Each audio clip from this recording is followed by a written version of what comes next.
પ્રકરણ આપણી આસપાસના દ્રવ્યો શુદ્ધ છે, જેમાં આપણે આજે દ્રાવણ શું છે એના વિશે ભણીશું. શરૂઆતમાં આપણે મિશ્રણ વિશે જોયું હતું કે મિશ્રણ એટલે શું, એના કેટલા પ્રકાર હોય છે, જેમાં આપણે સમાંગ મિશ્રણ અને વિસમાંગ મિશ્રણ વિશે વાતચીત કરેલી હતી.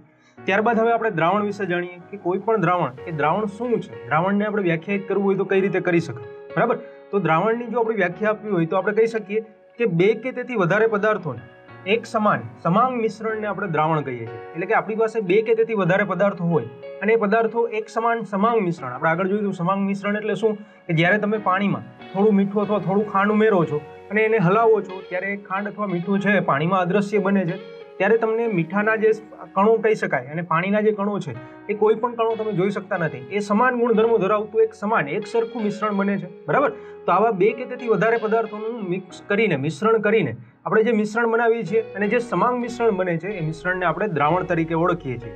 તો આપણે સૌપ્રથમ દ્રાવણની વ્યાખ્યા જોઈએ તો કહી શકાય કે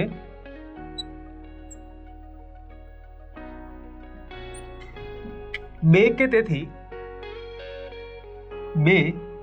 કે તેથી વધુ પદાર્થોના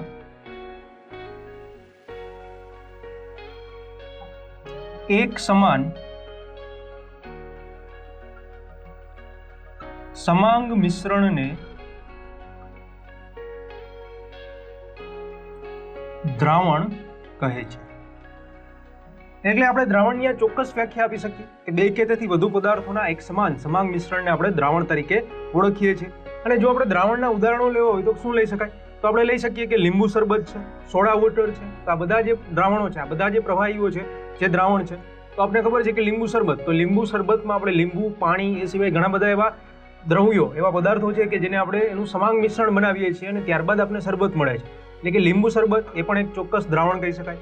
સોડા વોટર આપણે જે સોડા લઈએ છીએ તેમાં પણ પ્રવાહી અને વાયુ આ બંને એકબીજા સાથે મિક્સ થયેલા હોય છે, એનું મિશ્રણ થયેલું હોય છે. તો સોડા વોટરને પણ આપણે દ્રાવણ કહી શકીએ છીએ. તો આપણે ઉદાહરણ જોઈએ કે ઉદાહરણ તરીકે લીંબુ શરબત, સોડા વોટર વગેરે.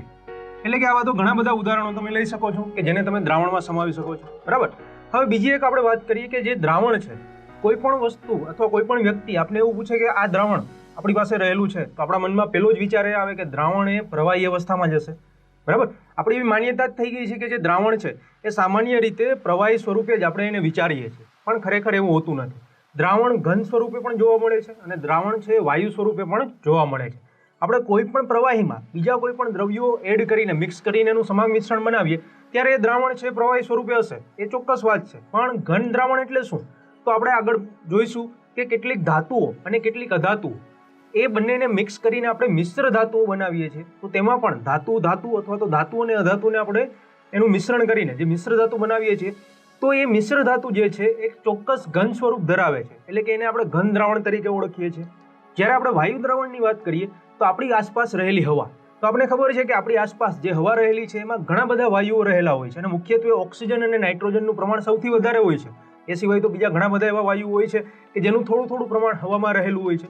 તો જે હવા છે એ વાયુઓનું દ્રાવણ કહી શકાય કે જેમાં એક કરતાં વધારે, બે કે તેથી વધારે વાયુઓ છે એ સમાંગ મિશ્રણ ધરાવે છે. બરાબર, તો આપણે કહી શકીએ કે સામાન્ય રીતે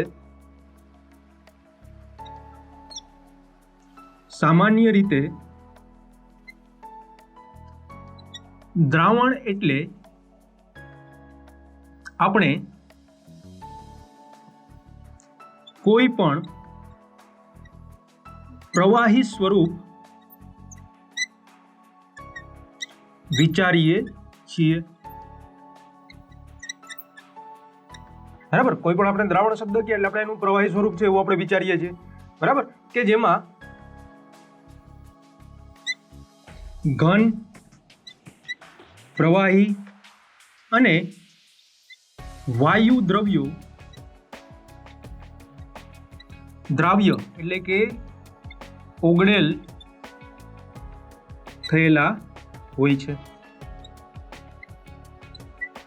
એટલે કે કોઈ પણ પ્રવાહીમાં ઘન પદાર્થ, વાયુ પદાર્થ અને બીજો પ્રવાહી પદાર્થનું આપણે સમાંગ મિશ્રણ બનાવીએ તો એ પ્રવાહી સ્વરૂપનું દ્રાવણ હોય છે. અને આપણે એવું જ વિચારીએ છીએ કે કોઈ પણ દ્રાવણ એટલે એક ચોક્કસ પ્રવાહી સ્વરૂપ, બરાબર, પણ એવું હોતું નથી. આપણી આસપાસ બીજા ઘન દ્રાવણો અને વાયુ દ્રાવણો પણ રહેલા છે, કે જેમાં આપણે વાત કરી ઘન દ્રાવણોમાં તમે મિશ્ર ધાતુઓ લઈ શકો છો, અને વાયુ દ્રાવણનું તો ઉદાહરણ આપણી પાસે સામે જ છે, હવા. બરાબર, તો આપણે કહી શકીએ કે પરંતુ આપણી આસપાસ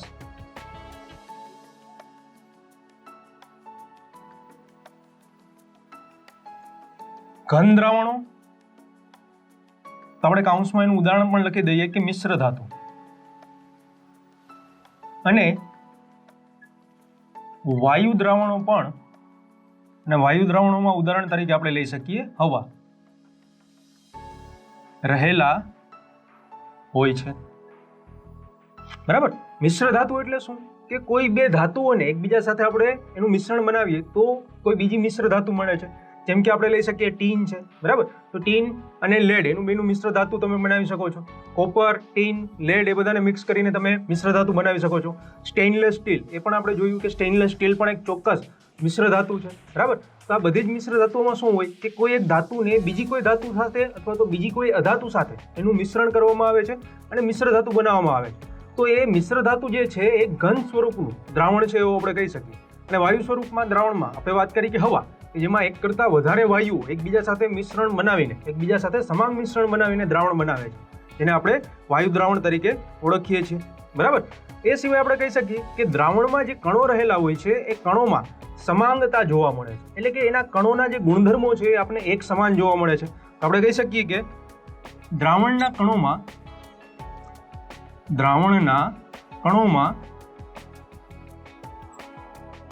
સમાંગતા જોવા મળે છે. એટલે કે આ સમાંગતા એટલે શું? તો આપણે લીંબુ શરબતનું જ ઉદાહરણ લઈએ તો લીંબુ શરબતમાં મુખ્યત્વે આપણે લીંબુ, પાણી, મીઠું, ખાંડ આટલી વસ્તુઓ તો આપણે ઉમેરતા જોઈએ છીએ. બરાબર, તો આ બધા જ અલગ અલગ દ્રવ્યો છે, અલગ અલગ પદાર્થો છે. હવે જ્યારે તમે લીંબુ શરબત બનાવીને એને જ્યારે આપણે પીએ છીએ ત્યારે આપણે એનો સ્વાદ છે એ એક સમાન જ લાગે છે.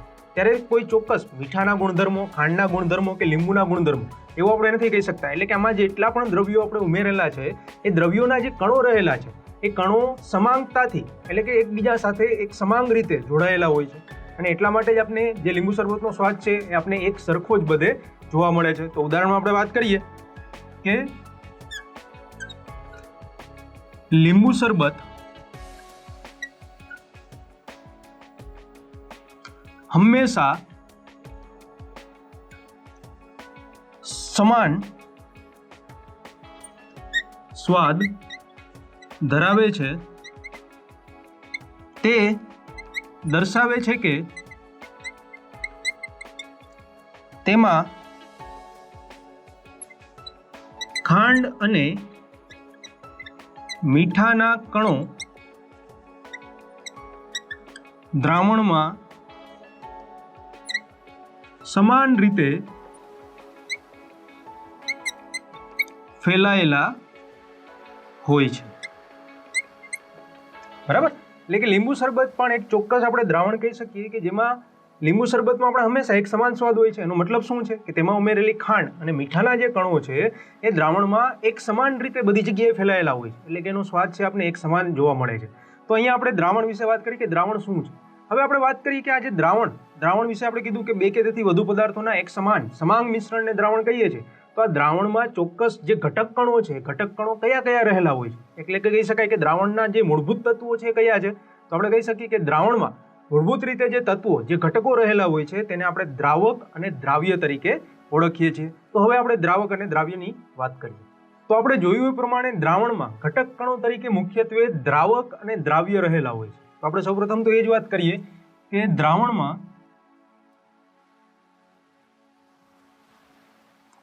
ઘટક કણો તરીકે મુખ્યત્વે દ્રાવક અને દ્રાવ્ય રહેલા હોય છે. બરાબર, તો હવે આપણે મનમાં પ્રશ્ન એ થાય કે અહીંયા દ્રાવણમાં આપણે કીધું કે દ્રાવણ બે કરતા વધારે પદાર્થોનું સમાંગ મિશ્રણ છે. તો આપણે હમણાં એ વાત કરી કે દ્રાવણના જે મુખ્ય ઘટકો છે એમાં એને આપણે દ્રાવક અને દ્રાવ્ય તરીકે ઓળખીએ છીએ. તો હવે મનમાં પ્રશ્ન એ થાય કે દ્રાવક એટલે શું અને દ્રાવ્ય એટલે શું, બરાબર? તો આપણે દ્રાવકની વાત કરીએ તો કહી શકાય કે દ્રાવણનો જે ઘટક કણ બીજા ઘટક કણોને પોતાનામાં ઓગાળે, દ્રાવણનો જે ઘટક કણ બીજા ઘટક કણને પોતાનામાં ઓગાળે તેને આપણે દ્રાવક તરીકે ઓળખીએ છીએ. અથવા તો એવું કહી શકાય કે દ્રાવણમાં જે ઘટક કણનું પ્રમાણ સૌથી વધારે રહેલું હોય તેને આપણે દ્રાવક કહી શકાય, બરાબર? તો દ્રાવકની આપણે વ્યાખ્યા લખીએ તો લખી શકાય કે દ્રાવક, તો એને વ્યાખ્યાયિત કરવું હોય તો કહી શકાય કે દ્રાવણમાં રહેલો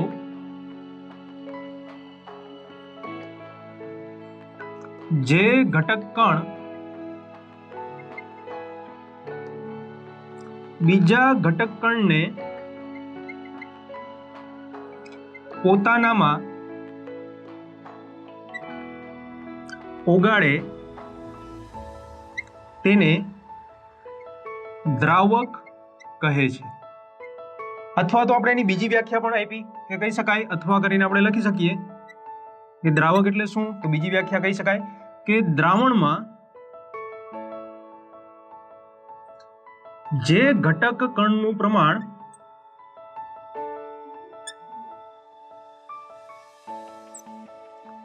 સૌથી વધુ રહેલું હોય તેને દ્રાવક કહે છે, બરાબર? તો આપણે દ્રાવકને બે રીતે વ્યાખ્યાયિત કરી શકીએ. પહેલી વ્યાખ્યામાં આપણે જોયું કે દ્રાવણમાં રહેલા ઘટક કણોમાં જે ઘટક કણ બીજા ઘટક કણને પોતાનામાં ઉગાડે તેને આપણે દ્રાવક કહીએ છીએ.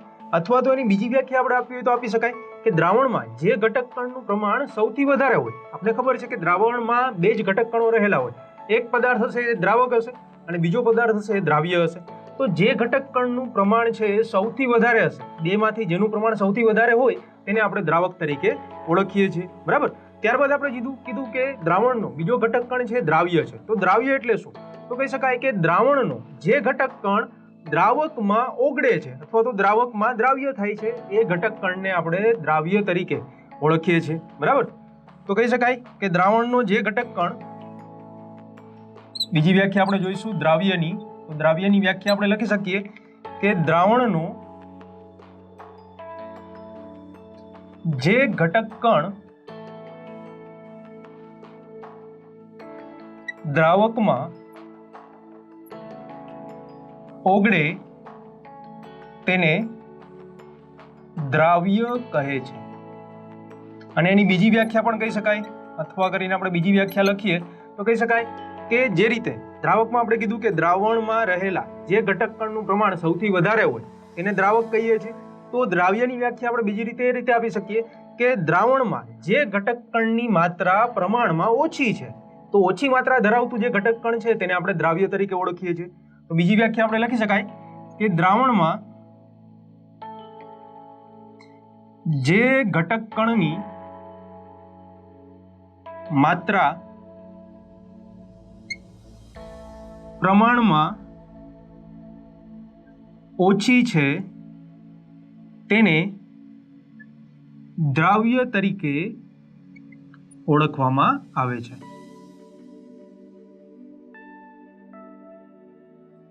બરાબર?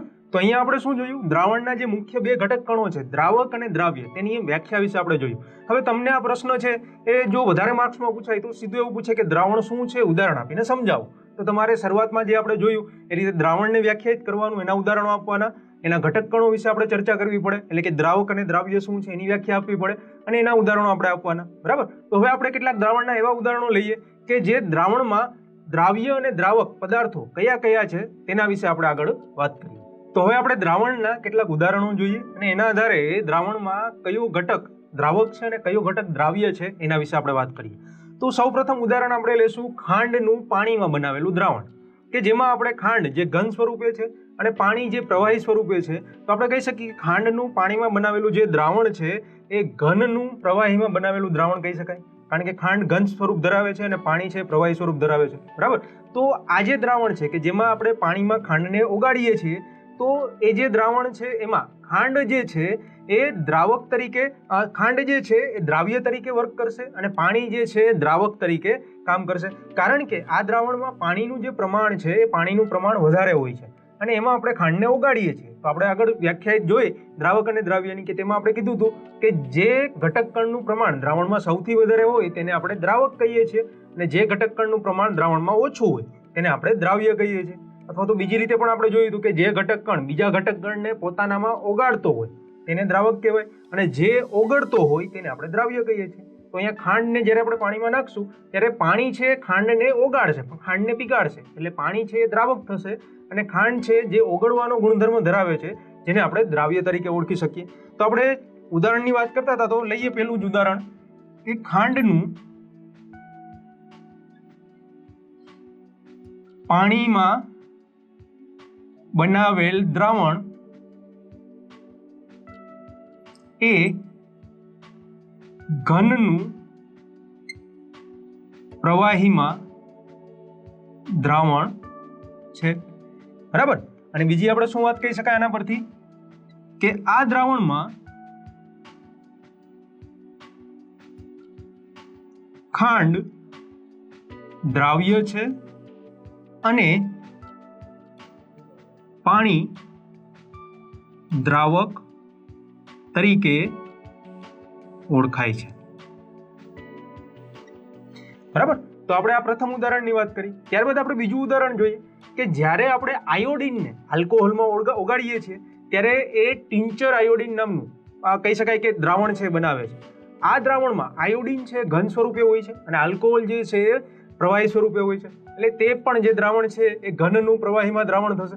અને અહીંયા જે આલ્કોહોલ છે તેને આપણે દ્રાવક તરીકે લઈએ છીએ, અને જે આયોડિન છે કે જે આલ્કોહોલમાં ઓગળશે તો આયોડિનને આપણે દ્રાવ્ય તરીકે ઓળખી શકીએ છીએ. તો બીજું ઉદાહરણ આપણે જોઈએ.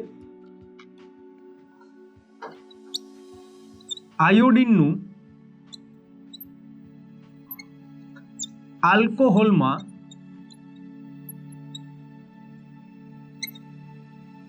બનાવેલ દ્રાવણ ટિંચર આયોડિન તરીકે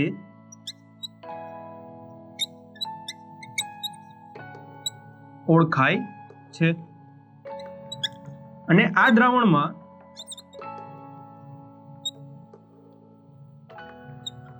આયોડિન દ્રાવ્ય અને આલ્કોહોલ દ્રાવક છે. બરાબર. તો અહીંયા પણ આપણે કહી શકીએ કે આયોડિન છે દ્રાવ્ય છે અને જ્યારે આલ્કોહોલ છે દ્રાવક છે. ત્યારબાદ આપણે બીજું ઉદાહરણ લઈએ તો સોડા વોટર. સોડા વોટરની આપણે વાત કરતા હતા કે સોડા વોટર એ એવું વાયુયુક્ત પ્રવાહી છે, વાયુયુક્ત પીણું છે કે જેમાં પાણીમાં અથવા તો બીજા કોઈ પ્રવાહીમાં આપણે અમુક વાયુઓને મિક્સ કરીને એ સોડા વોટર બનાવીએ છીએ. સામાન્ય રીતે કાર્બન ડાયોક્સાઇડનો ઉપયોગ આપણે કરીએ છીએ. બરાબર. તો અહીંયા આપણે સામાન્ય સોડા વોટરની વાત કરીએ તેમાં જે પાણી છે એ પાણી દ્રાવક થશે, એટલે કે પ્રવાહી સ્વરૂપનું વાયુ સ્વરૂપમાં જે દ્રાવણ બને છે એ છે સોડા વોટર, કે પાણી છે દ્રાવક છે, અને જે કાર્બન ડાયોક્સાઇડ વાયુ એ પાણીમાં આપણે ઓગાળીએ છીએ, પાણીમાં આપણે એનું મિશ્રણ કરીએ છીએ, એ કાર્બન ડાયોક્સાઇડ વાયુને આપણે દ્રાવ્ય તરીકે ઓળખીએ છીએ. તો કહી શકાય કે ત્રીજું ઉદાહરણ, સોડા વોટર જેવું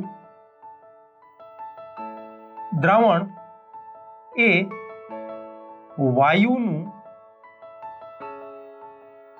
પ્રવાહીમાં દ્રાવણ છે, કે જેમાં પ્રવાહી એટલે કે આપણે સામાન્ય રીતે પાણીની વાત કરીએ, પાણી એ દ્રાવક છે અને વાયુ એ સામાન્ય રીતે કાર્બન ડાયોક્સાઇડ એ દ્રાવ્ય છે. બરાબર. તો આ રીતે તમે બીજા ઘણા બધા ઉદાહરણો લઈને જોઈ શકો છો કે જે દ્રાવણ આપણે લીધેલું હોય તેમાં દ્રાવક તરીકે કયો ઘટક લીધેલો છે, કયો પદાર્થ લીધેલો છે, અને દ્રાવ્ય તરીકે કયો પદાર્થ આપણે લીધેલો છે. તો અહીંયા આપણે દ્રાવણ વિશે માહિતી મેળવી કે દ્રાવણ શું છે, દ્રાવણના મુખ્ય ઘટક કણો એટલે કે દ્રાવક અને દ્રાવ્ય એને કઈ રીતે વ્યાખ્યાયિત કરી શકાય, અને ત્યારબાદ છેલ્લે આપણે દ્રાવણના ઉદાહરણો જોયા, અને આ ઉદાહરણોમાં કયો પદાર્થ દ્રાવક તરીકે વર્ક કરે છે, કાર્ય કરે છે, અને કયો પદાર્થ દ્રાવ્ય તરીકે કાર્ય કરે છે તેના વિશે આપણે માહિતી